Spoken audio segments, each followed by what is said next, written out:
J'ai trouvé que c'était vraiment créatif et totalement possible. Je m'appelle Diandra Leslie-Peleki, j'ai un doctorat en physique et j'ai commencé ma vie en tant que physicienne de la matière condensée dans la nanomédecine. En cours de route, j'ai fini par écrire un livre intitulé The Physics of NASCAR. Aujourd'hui, je vais utiliser ces connaissances pour commenter quelques extraits de Fast and Furious.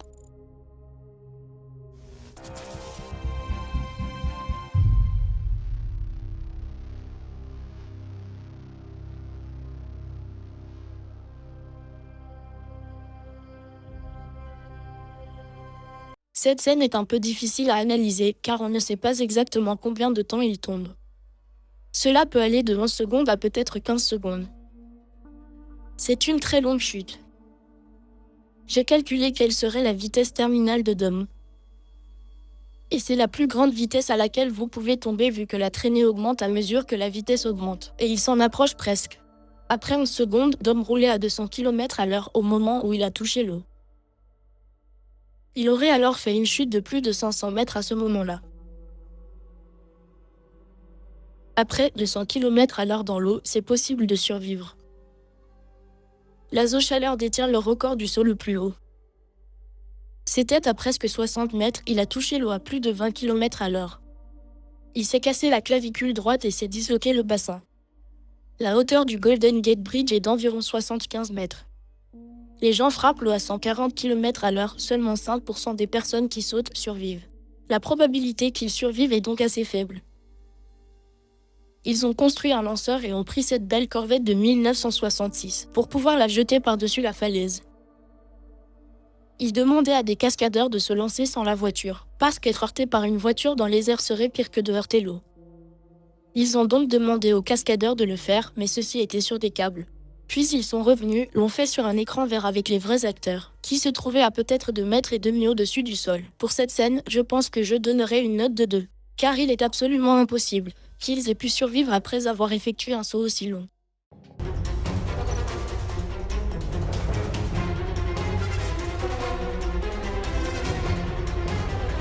C'est une Camaro de 1969, cette voiture pèse plus de 1500 kg. Ils atteignent presque 150 km/h, donc le bateau va au moins à cette allure. L'une des choses que vous remarquez, c'est que lorsque la voiture et le bateau accélèrent tous les deux, ils sont parallèles l'un à l'autre. Comment ils se retrouvent tout d'un coup derrière le bateau, je ne sais pas vraiment comment cela se produit. Mais supposons qu'ils puissent le faire. Quand ils décollent, l'angle de la voiture est d'environ 45 degrés par rapport à cette rampe. Et ils roulent à 190 km/h. Donc, toute la vitesse ne les emmène pas dans une direction horizontale. J'ai donc pris le cosinus de 45. Ils ne vont maintenant qu'à du 130 km/h vers le bateau. C'est un problème car le bateau et la voiture semblaient aller à la même vitesse. Le problème, c'est que si le bateau navigue à 160 km/h, il se trouvera à 370 mètres du rivage. Et le souci, c'est que la voiture ne peut parcourir que 280 mètres dans les airs. Il n'y a en fait aucun moyen pour que la voiture puisse monter sur le bateau. Imaginons que le bateau ne navigue qu'à 130 km/h, car si c'est le cas, c'est tout à fait possible. La voiture va assez vite et elle rattrape toute la distance entre elle et le bateau. Donc, si vous incluez la traînée, elle va perdre une partie de sa vitesse à cause de la résistance de l'air. Il n'empêche qu'elle heurtera ce bateau à environ 170 km/h. L'énergie cinétique de la voiture et des passagers de la voiture, à ce moment-là, est égale à environ 1/10 de kilo de TNT. Cela devrait conduire au naufrage du bateau et à la destruction de la voiture, mais ce n'est pas le cas ici. Ce qui veut dire que ce sont les passagers qui prendront et on ne parle pas que d'un bras cassé. Je pense que je donnerai probablement un 7 sur 10 car il est possible que cela se produise. Ils ont dû modifier ce temps pour qu'il roule à plus de 90 km/h, car il ne devrait pas dépasser 50 km/h.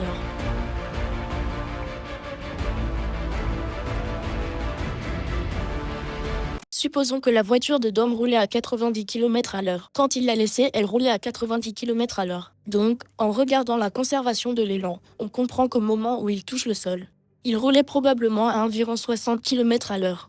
Un léger changement de vitesse donc, mais le souci, c'est qu'il a percuté la voiture à 60 km/h. Et elle pèse, je dirais, environ 55 kg. Il en fait à peu près 100. On parle donc ici d'environ 155 kg. Ils touchent le sol avec une accélération de près de 100 G. Ils n'ont pas d'équipement de protection. Les pilotes de voitures de course survivent généralement à des coups de 100 G, leur voiture les protège bien. Peut-être que Dom a réussi à se lancer exactement au bon angle pour intercepter Letty. Et puis, peut-être que ce chemin les a amenés sur le deuxième pont, plutôt que sur le premier pont. Et il est possible qu'une voiture se trouvait à l'endroit même où ils atterrissaient. Et peut-être même qu'ils ont survécu en heurtant la voiture ensemble. Chacune de ces choses aurait pu se produire, mais les 4 réunis semblent bien trop invraisemblables. Une fois qu'il est en l'air, il ne peut plus diriger. Donc s'il se trompe de quelque façon que ce soit, il la ratera. Si on prend un exemple des joueurs de baseball, ils développent cette capacité très intuitive de connaître l'arc d'une balle.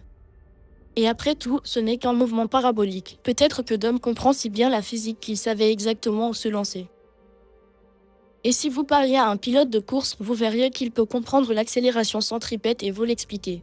Encore une fois, pas d'équation, mais ils acquièrent cette compréhension intuitivement. Il est donc possible que Dom ait sauvé tellement de personnes qui volaient dans les airs qu'il comprend maintenant comment s'y prendre.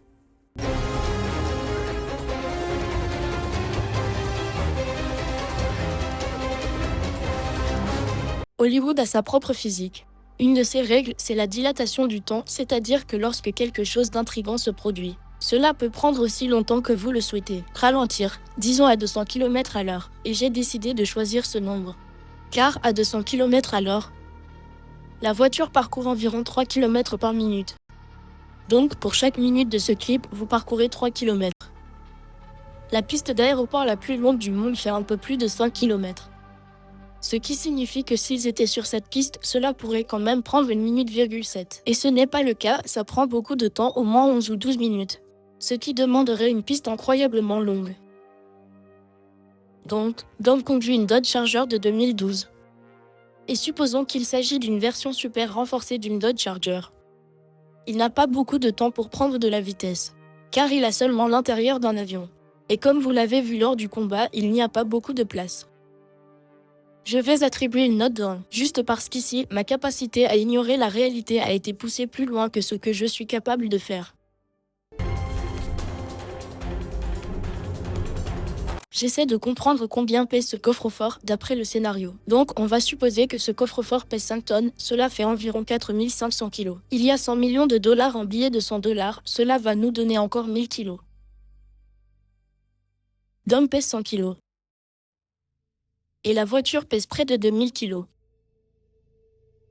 Cela nous donne un poids total de plus de 7500 kg que sa voiture doit porter tout en accélérant. Si vous avez déjà déplacé quelque chose de lourd comme un réfrigérateur ou une bibliothèque, vous poussez dessus et il ne bouge pas, puis plus fort et ça ne bouge toujours pas. Enfin, vous poussez plus fort et finalement ça bouge. Au moment où ça bouge, vous venez de surmonter la force de frottement statique. La force de frottement statique est supérieure à la force de frottement cinétique. Et ce que cela signifie en français, c'est qu'une fois que quelque chose bouge, il est beaucoup plus facile de le garder en mouvement. La question est donc de savoir si cette Charger SRT de 2010 peut surmonter le frottement nécessaire pour se déplacer. Donc on va calculer combien de temps il lui faudrait pour accélérer jusqu'à 80 km/h. Nous avons la voiture de 425 chevaux qui déplace 7500 kg. Et il s'avère que cela prendrait environ 5,86 secondes, ce qui est un peu plus long qu'il ne lui a fallu pour le faire dans le film. Donc, le fait qu'il ait fait accélérer la voiture aussi vite, cela ne pouvait certainement pas arriver dans la vraie vie. Mais c'est sans frottement, donc une fois que vous l'ajoutez, ce que vous trouvez si vous calculez, c'est que le coefficient de frottement entre par exemple l'acier et l'asphalte est assez élevé. Et vous ne pourriez probablement pas, même avec un boost de protoxyde d'azote, faire bouger le coffre-fort. Donc, une fois que vous l'avez fait bouger, vous pouvez le garder en mouvement. Les acteurs qui ont réalisé cette cascade ont dit qu'ils en avaient fait l'expérience. Ils ont appris le phénomène de frottement statique à la dure. Et ils ont mis un matériau glissant sur le dessous du coffre-fort pour le faire bouger. Mais l'un des problèmes avec cela, c'est quand vous tentez de faciliter la mobilité d'un objet. Vous facilitez également l'arrêt du mouvement. Et d'après ce que j'ai compris, ils ont été très surpris lorsqu'ils ont pensé qu'il s'arrêterait. Et qu'il a fallu beaucoup plus de temps qu'ils ne le pensaient. Un autre point est que vous avez cette masse assez faible de la voiture. Et celle de Dom qui font environ 900 kg. Et la masse du coffre-fort qui est d'environ 6800 kg. Donc vous avez un objet qui est 7 fois plus lourd qu'un autre objet. Maintenant, pensez au moment où ils descendent, puis Dom démarre, s'arrête et laisse le coffre-fort se balancer. Le coffre-fort est 7 fois plus lourd que Dom et sa voiture. Et je ne crois tout simplement pas qu'il a assez de traction pour balancer le coffre-fort sans que celui-ci tire sa voiture. Pour réaliser ces cascades dans la vraie vie avec des effets réels et non des VFX, Ils ont construit 7 ou 8 coffres-forts différents avec des poids différents, de manière à pouvoir faire toutes les parties du coffre-fort. Et en fait, à certains moments, ils avaient mis une petite semi-cabine à l'intérieur. Et le coffre-fort se dirigeait tout seul. Je donnerai donc à cette cascade un 5.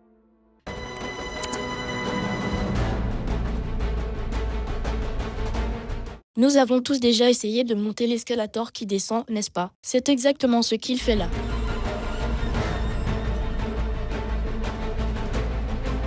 Toute cette cascade repose sur la capacité de la personne à courir plus vite que le bus ne tombe. Quand ils ont filmé cela, le cascadeur a vraiment couru sur le bus alors qu'il tombait. J'avais de vraies questions, car ce n'est pas comme s'il poussait quelque chose de solide. Vous repoussez quelque chose qui bouge dans l'autre sens.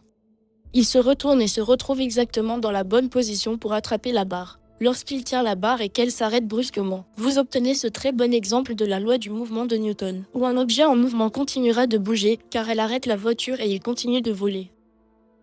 Je lui donnerai un 10 pour avoir couru sur le bus, j'ai trouvé que c'était vraiment créatif et totalement possible.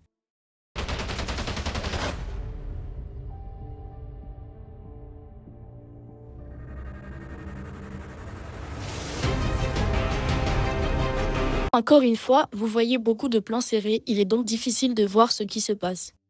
C'est une Lykan Hypersport et elle a 780 chevaux. Cette voiture coûte 3,4 millions de dollars, il n'y en a que 7 dans le monde. Parfois, je pense qu'ils utilisent le ralenti, juste pour que les gens comme moi ne puissent pas faire les calculs détaillés et leur dire ce qui ne va pas. À quelle vitesse devez-vous aller pour pouvoir parcourir la distance entre les bâtiments?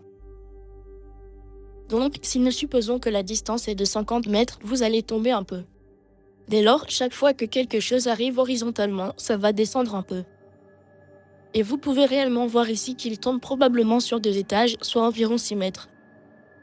Et donc la question est, à quelle vitesse devez-vous tomber de 2 étages à 50 mètres de distance horizontale?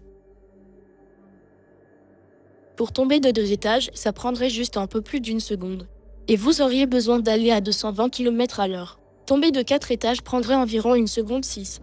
Et vous n'auriez qu'à rouler à 150 km/h. Cette voiture a une vitesse de pointe de près de 400 km/h. La vitesse maximale n'est pas un problème. Ce qui pose problème, cependant, c'est le temps qu'il faut pour l'atteindre. Ainsi, la voiture passe de 0 à près de 100 km/h en 2 secondes 8. Pour ce faire, elle a besoin d'environ 40 mètres si vous supposez une accélération constante. Cela ressemble à de très petits espaces car il avait l'air de passer par un nombre incalculable de virages.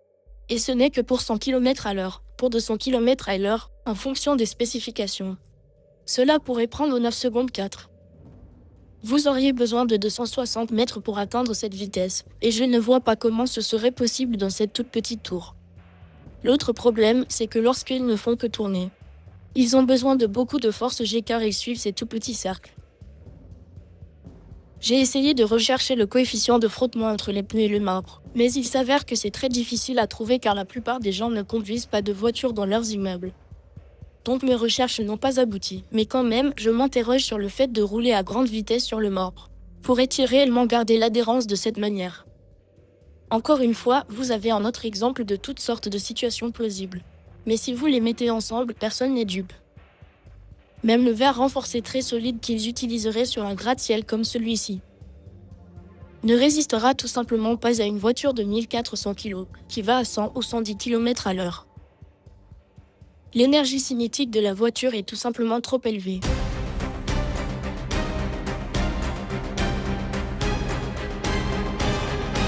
Ne portait-il pas sa ceinture de sécurité tout ce temps? J'adore sa tête après tout ce qu'il a fait, je veux dire on dirait qu'il se dit juste « Oh ». Je comprends que cette Charger a été spécialement modifiée pour pouvoir rouler sur la glace. Évidemment, la glace ici est assez fine, mais si vous avez autant de chaleur, ça va faire fondre la glace et il sera bien plus difficile d'obtenir de l'adhérence. La physique est assez précise au regard du mouvement de la voiture. Lorsqu'il la heurte, je suis vraiment impressionné. Une des choses qui arrive que les gens n'apprécient pas, c'est lorsqu'une voiture est en feu, le feu épuise rapidement tout l'oxygène. Et si vous êtes dans la voiture, vous avez vraiment très chaud, vous êtes désorienté. Il y a de la fumée, vous ne pouvez pas voir ce que vous faites. Donc je pense que le fait que lui sorte de la voiture avec un tel incendie, ça pose aussi problème quant au réalisme de la scène. Il n'y a aucune raison que cela ne se produise pas. Je mets un 10, je pense que cette scène est assez plausible.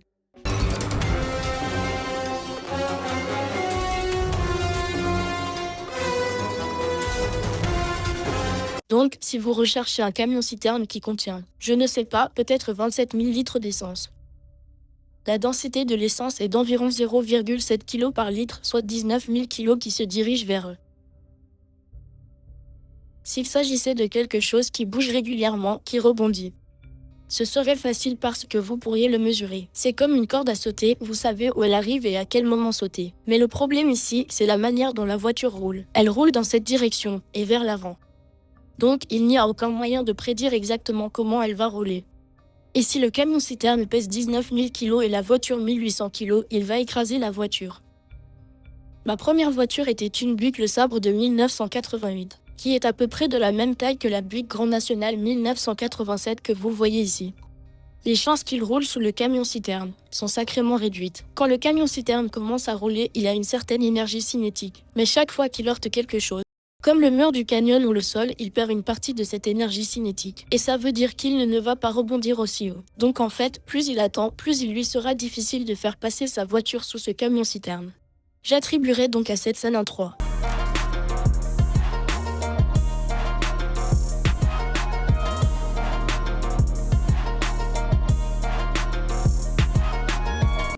C'est une Nissan 350Z, il me semble.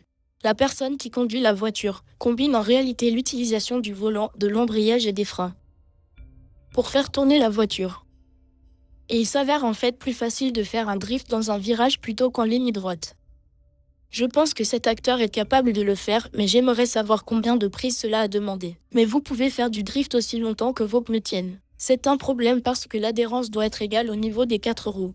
Chaque roue doit donc présenter la même masse. Ce qui est recherché lors d'un drift, c'est que l'arrière de la voiture puisse glisser d'avant en arrière. Vous ne conduisez pas là où les pneus roulent, vous faites en réalité glisser ces pneus.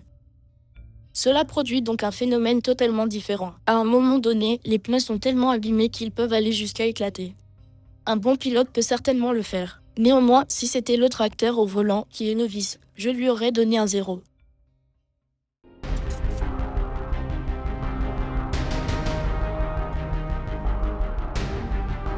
Voilà un parfait exemple d'équilibre statique. Tant que toutes les voitures tirent avec la même force, Dom ne peut aller nulle part. Imaginez que c'est juste Dom et deux voitures, une qui tire à gauche, une qui tire à droite. Ces deux voitures tirent avec une force égale, Dom ne peut donc rien faire.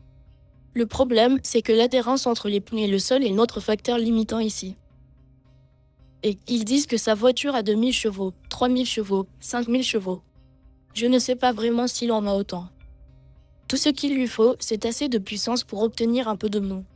Ce qu'il fait, c'est tout ce qu'il a à faire, c'est avoir suffisamment de mou pour pouvoir avancer. Mais ce que je ne comprends pas ici, c'est ce qui arrive aux forces sur lui par derrière. Et bien sûr, une fois qu'il en a une, il obtient une force déséquilibrée.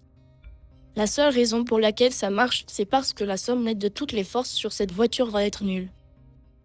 Et une fois qu'il s'en est libéré, tout l'enfer se déchaîne. Cela ne fonctionne que si les gens de l'autre côté ne font pas leur travail correctement. Notre théorie est que l'un des conducteurs dans les autres voitures a été déconcentré. Et c'est sans doute comme ça qu'il s'en est sorti, c'est la seule explication plausible. Le problème de devoir attribuer une note à cette scène, c'est qu'il n'est pas possible de tout voir.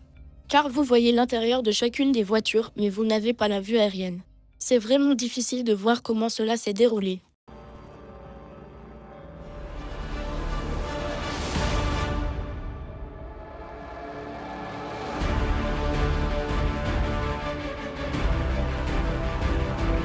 Le docteur doit en avoir tenu compte, car le but du plâtre est d'immobiliser le bras.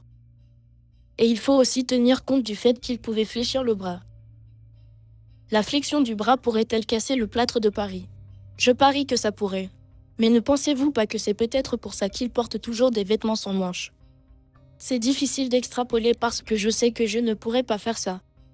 Donc, vous regardez certaines de ces scènes et vous vous dites, il serait capable de faire ça. Ils ne sont pas à 100% fidèles à la réalité, mais j'adore ces films, je les trouve drôles. Et c'est vraiment chouette de regarder quelque chose en sachant que les gentils vont gagner à la fin.